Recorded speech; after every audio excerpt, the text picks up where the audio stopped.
Hi everyone, we are on the last chapter of Chem 2A. So this is chapter 11, Solutions and Colloids. So there's 5 sections we're going to be going through. We have the dissolution process, electrolytes, solubility, colligative properties, and colloids. Now section 4 is the longest. It's kind of a beast. It probably is 80% of this chapter, so keep that in mind. I apologize in advance. So we're going to be talking about how we make different solutions, and one example is gases and liquids. And for instance, coral reefs are very important for our Earth's ecosystems, but due to climate change and pollution that's dissolving in the waters, the corals are dying.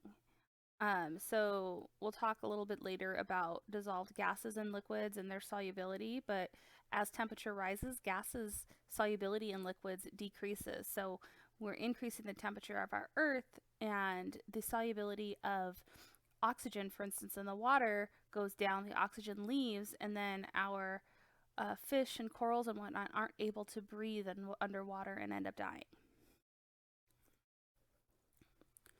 So let's go ahead and get started with 11.1, the dissolution process. In this chapter, we're going to describe the basic properties of solutions and how they form, predict whether a given mixture will yield a solution based on molecular properties of its components, and explain why some solutions either produce or absorb heat when they form. So let's kind of first review what we learned about solutions a few chapters ago. They're homogeneous mixtures made up of 2 or more substances. The solute is what is being dissolved, and the solvent is the substance that's doing the dissolving. So it's what's generally present in the larger amount. We can have 3 physical states for the entire solution. It can be overall a solid solution. This would be something like a metal alloy. So this is a solid solution where you have 2 or more metals combined. You have one metal dissolved in another. We can have a gas solution, something like air, where you have nitrogen, oxygen, and other gases. And liquid solutions, which is primarily what we're going to be talking about in this chapter. Most solutions have water as the solvent, but not all. Remember, if it has water as a solvent, we call it an aqueous solution. So let's think about dissolving a couple different solutes in water, sucrose and potassium dichromate. So sucrose is table sugar.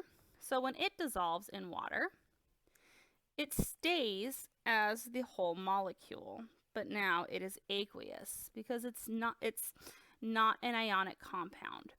So it doesn't break up into positive and negative charges because it's not made of them.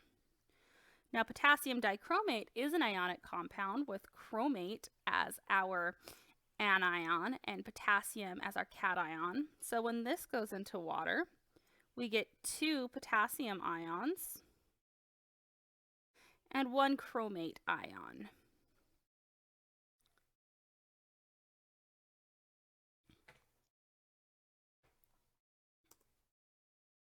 So some other traits of solutions, just to review. They're homogeneous. The physical state of the solution is typically the same as the solvent, but the properties of the solution and pure solvent can be very different, and we'll see that later in the chapter. The dissolved solute will not settle out or separate from the solution, even if it's heavier than the solvent. It's dissolved. The components of a solution are dispersed and consist of a mixture of separate molecules, atoms, and or ions. Okay, so you dissolve the potassium chromate in water and the ions are dispersed equally throughout it. So here's what potassium chromate looks like. When you put it in water, it makes this really pretty orange solution, and the solid is also really pretty orange. So let's remember intermolecular forces, IMFs. They're going to come into play, but not necessarily how you might expect. When we're talking about figuring out if the substances will form a solution, we have some different types of intermolecular forces. We have solute-solute, solvent-solvent, and solute-solvent. And these are considered intermolecular attractive forces. So we can think of solution formation as a stepwise process, but overall it's spontaneous. So it occurs under specified conditions, and it actually does not need energy from an external source. So if you want to dissolve salt in water, for instance, you can speed it up, how it dissolves, by stirring it. It'll make it go faster. But if you were to just put some salt in water and leave it out, eventually it's going to all dissolve. In general, heat is either absorbed by the system as this happens, or it evolves into something else. So the steps that go into it, the first one is that the solute-solute intermolecular forces have to be overcome. So this could be dipole-dipole, hydrogen bonding, London, it doesn't matter. So those IMFs have to be overcome. So it has to consume energy. And same with the solvent-solvent IMFs have to also be overcome. So energy, again, has to be consumed to get the some of those solvent molecules to kind of separate from each other so they can interact with the solute.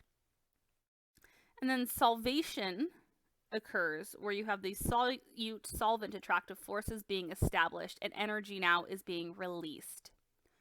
So we also make what's called an ideal solution, and these are really what we're going to be working with. When the strengths of the intermolecular forces of attraction between the solute and solvent are no different than those present in the separated components. So the solution is formed with no accompanying energy change. It just kind of is. There's no extra energy put out, there's no extra energy put in.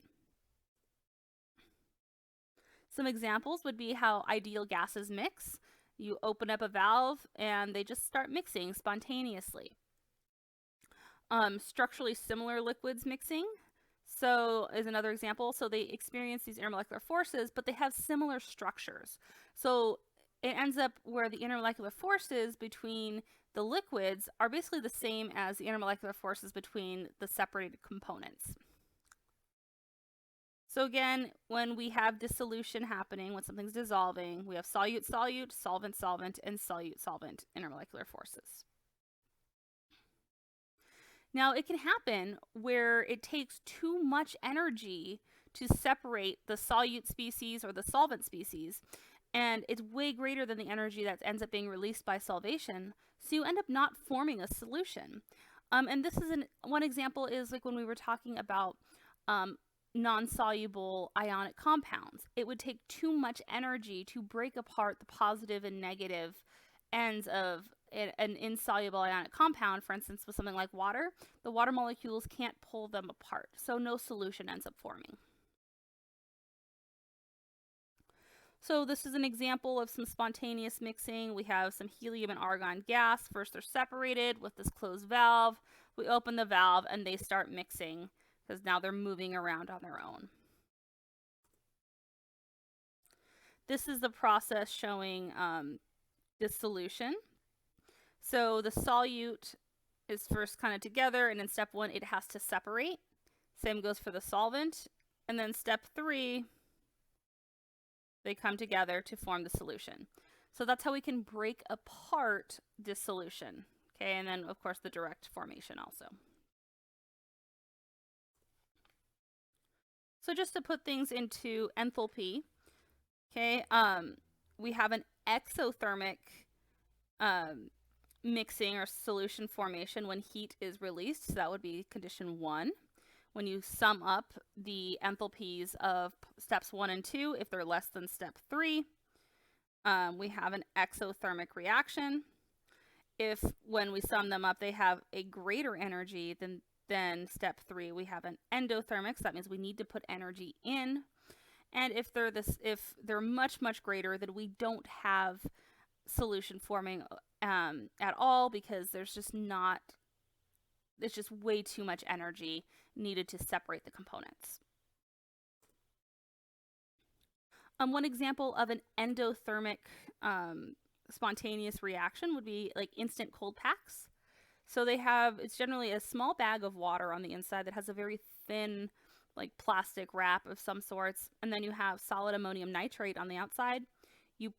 make the pop, you squish it and till it pops, and you shake it around. So what happens is you're breaking open that container of water, and it's dissolving the ammonium nitrate.